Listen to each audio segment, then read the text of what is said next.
Bine ați venit, fecioarelor, și haideți să vedem ce avem pentru voi în luna octombrie. Fecioare, luna octombrie. Ce avem pentru fecioare în luna octombrie?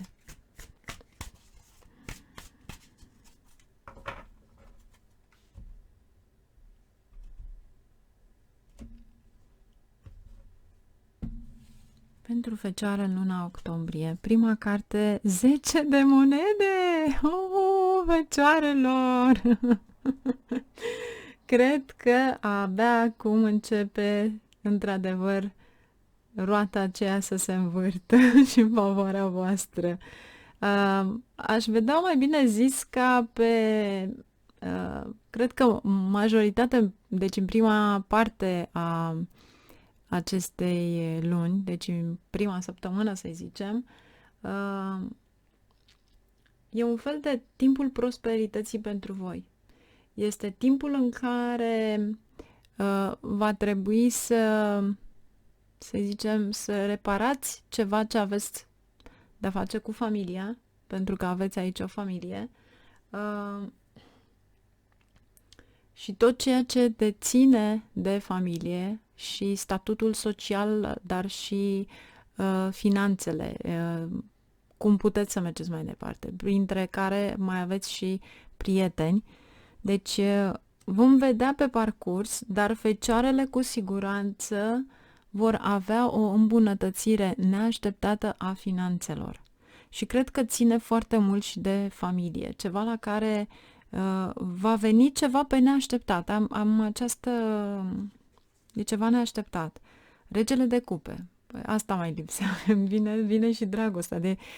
Ori nu vine nimic, ori vin toate. Adică, bineînțeles, atunci te aștepți. Regele de cupe este cineva la care țineți și voi, dar care vă iubește pur, care nu are răutate, foarte emotiv și pierdut cu firea în fața voastră. Regina de monede. O energie pământeană. Puteți fi voi, dar poate fi și energia tauriană. Voi sunteți persoanele care au grijă de familie. Voi sunteți oamenii care încercați să mențineți o stabilitate în familie. Poate chiar voi sunteți cei care veți aduce acești 10 de monede. Steaua.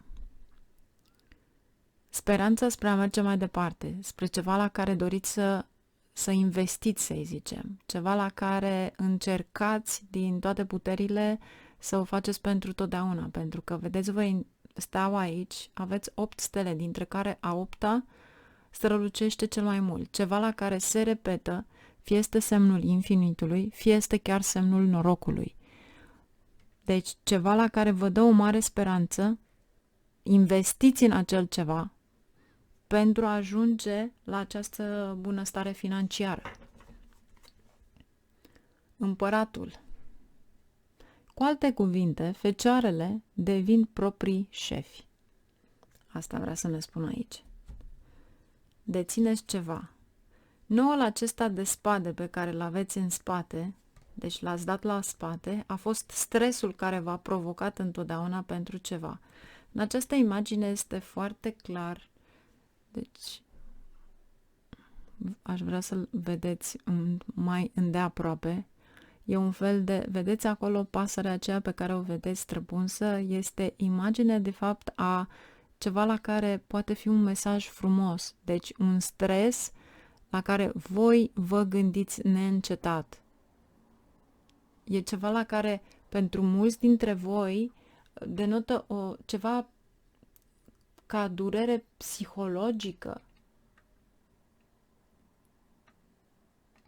Și în plus vrea să vă spună ce obsesie aveți, ce vă duce pe voi să fiți atât de stresați.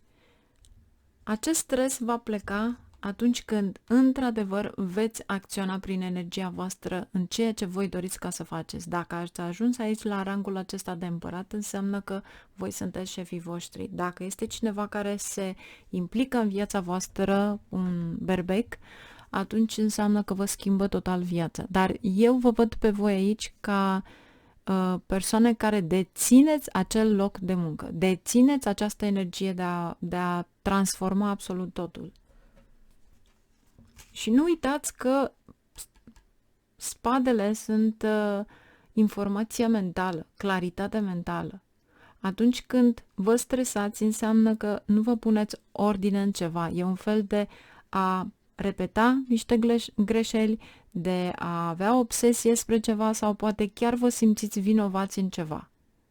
Dar nu sunteți voi cei care sunteți vinovați în momentul în care voi depuneți un efort pentru a face ceva mai bun. Poate chiar pentru familia voastră, pentru că aveți acest 10 de monede. Clarificare. Regina de cupe.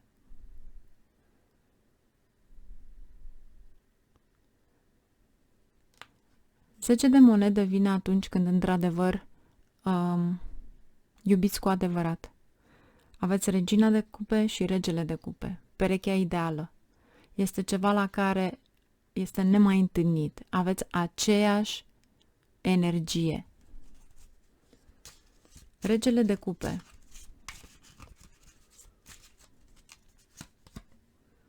Regina de monede. Încă o dată se repetă. Deci regina de monede vă spune că ajungeți la o stabilitate financiară la care nici nu v-ați gândit. Poate cineva din familie va lua un serviciu mai bun în luna octombrie sau poate ceva care vi se oferă neașteptat. Regina de cupe are de-a face cu creativitatea voastră, cu ceea ce investiți voi în general. Regina de monede. Pajul de cupe. Dacă sunteți mamă, sunteți o persoană responsabilă în fața copiilor. Dacă sunteți profesor, sunteți o persoană, un profesor care este responsabil pentru copiii pe care îi are în preajmă și îi are în grijă. Ceea ce vreau să-mi spun aici este, în schimb, și un mesaj de dragoste. Un mesaj la care vi se pare pentru început ceva imatur, dar de fapt mesajul acela are o tentă de copil, pentru că persoana respectivă are un suflet de copil, pur. Steaua. Regele de bâte. Wow! Wow! Este ceva neașteptat, este un eveniment neașteptat pentru voi. Deci, regele acesta este pasiunea ta, este poate dorința ta, este o legătură extraordinară, poate fi cu energia acestui vărsător, dacă este vărsător aici, dar cu siguranță există o speranță în a întâlni persoana visurilor tale. Împăratul și 3 de bâte. Și cu siguranță aveți o realizare aici. 3 de bâte este o planificare pentru a merge mai departe. Cu siguranță aveți mult mai multe noutăți. Iarăși încă o dată se repetă acest 10 de monede. Pentru unii poate fi chiar o moștenire. Poate fi o moștenire de la cineva care v-a iubit foarte mult sau vă iubește. Iar aici vedeți ce combinație frumoasă aveți. Chiar n-am mai avut de mult o combinație așa de frumoasă pentru voi. Aveți un 3 de bâte, magicianul, 8 de bâte, marea preoteasă, puterea și 10 de monede din nou și regele de spade, care poate fi în aceeași energie cu steaua, vărsătorul. Ce vrea să-mi spună? Ceea ce înțeleg eu aici și ceea ce mi se transmite de fapt este că aveți toate uneltele pentru a reuși. În momentul acesta există un fel de greutate, să zicem, prin lucrurile pe care le faceți în practică. Sunteți supuși la foarte multe lucruri în același moment. Marea preoteasă e un fel de... Aici este dezvăluirea unei idei pe care voi o veți pune în aplicare, o idee extraordinar de frumoasă în a face afaceri. Asta vă spune. Și este bine să acționați cât mai repede. Și e posibil ca acea idee să o fi luat de online sau de oriunde. Deci e ceva extraordinar.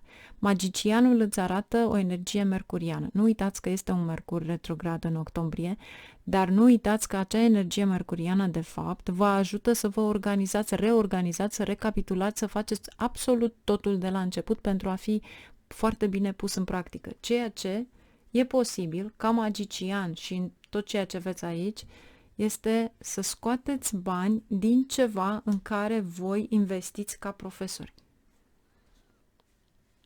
Poate da, într-adevăr, veți da lecții online, pentru că asta este aici. Deci asta este ca energie, ceea ce vine aici. E ceva la care doriți să plecați din ceva în care știți că nu merge, nu are o energie bună, nu merge mai departe. Și posibil, da, să fiți implicați aici într-o relație în care, de fapt, este multă energie feminină, dar este o energie feminină responsabilă. Haideți să vedem, de fapt, ce avem aici pentru fecioare. Și cu siguranță fecioarele vor avea niște evenimente extraordinar de frumoase și cred că, nu știu de ce mi se transmite mesajul, e posibil poate un fost șef sau ceva la care ați aderat înainte sau poate ați trimis un curriculum undeva la o companie sau a fost ceva care poate a fost chiar o perioadă de timp destul de mare.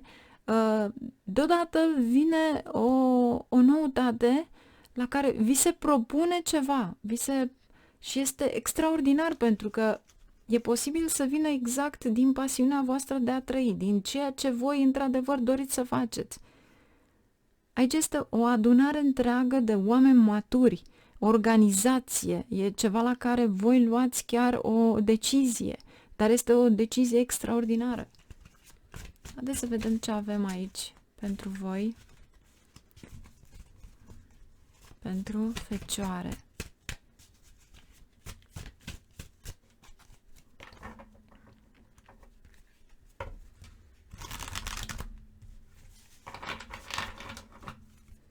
Ce avem pentru fecioare în luna octombrie?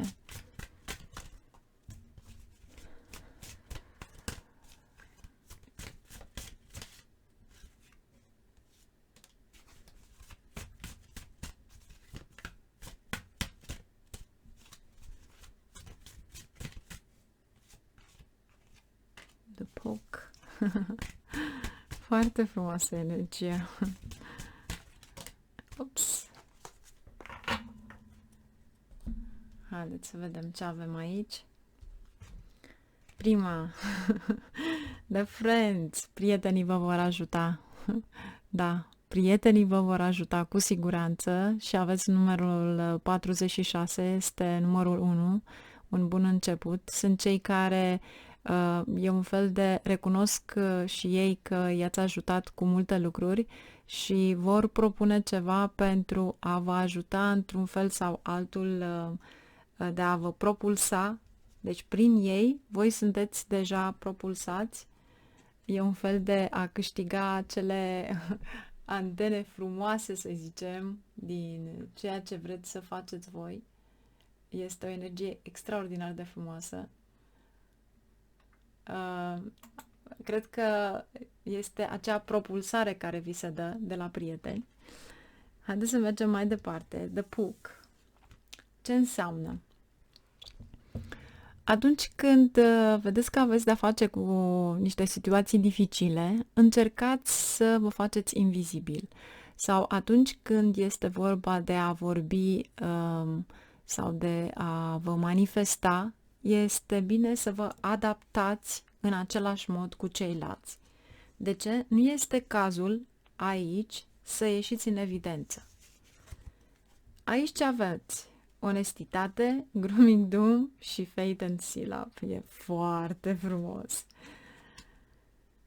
Onestitatea, să știți că nu este o umilință, un act de umilință. Este bine să o spuneți, dar în momentul în care vă uitați la acea persoană. Deci dacă aveți ceva de remarcat sau dacă aveți ceva de spus, este bine să o spuneți în față, așa cum se uită la voi, așa cum voi priviți pe partea cealaltă. Deci e un fel de a spune, poate că adevărul va scoate la iveală ceva la care ceilalți nu se așteptau, dar vei spune acest adevăr. Nu te vei umili în fața acestui adevăr. Asta vrea să spună. Dar nu e momentul potrivit să ieși în evidență. E momentul potrivit atunci când trebuie să ieși. Pentru că nu dorești să te ascunzi. Nu dorești să ți se facă milă, să îi se facă milă nimănui de tine. Tu vrei doar, pur și simplu, să mergi înainte cu această energie, prin onestitatea ta. Și uitați-vă bine, pentru că aici avem 11. Deci avem 56, 11. Este visul tău de a merge mai departe, de a face ceva pentru tine. Iar aici aveți Fated on the Leap. Asta este Tinkerbell, cei care știu desenul animat, străluciți prin energia voastră și vă luați zborul. Deci, pur și simplu, chiar dacă sunteți minusculi în această lume, energia voastră vă face să străluciți și toată lumea vă vede strălucirea. Toată lumea. Și toată lumea este atrasă de acea strălucire gingașă, de acea strălucire cu grație, frumoasă. Este ceva ce iese în relief, dar iese sub modul simplu, plăcut. Nimic mai mult. Și e foarte interesant ceea ce aveți aici. Și aveți un mare ajutor din partea prietenilor. Deci prietenii vă susțin sub orice formă. Iar grupul acesta pe care îl aveți voi aici este extraordinar de frumos. Cred că cea mai mare bogăție de pe pământul acesta este să ai prieteni buni. Și cu siguranță vine cineva în viața voastră care e ceva neașteptat, e o pasiune extraordinară.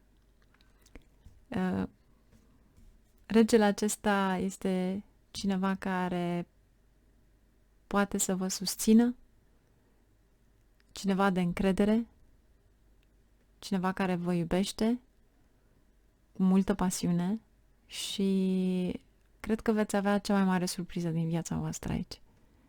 Vom vedea ce se va întâmpla în octombrie, aștept mesajele voastre. Deci, vă doresc o lună frumoasă, numai bine și la revedere și să știți că voi veți fi recunoscuți la un nivel extrem de mare. Și cred că abia acum a venit acel payback. Ceva neașteptat, efectiv se întâmplă. La revedere, numai bine, fecioarelor!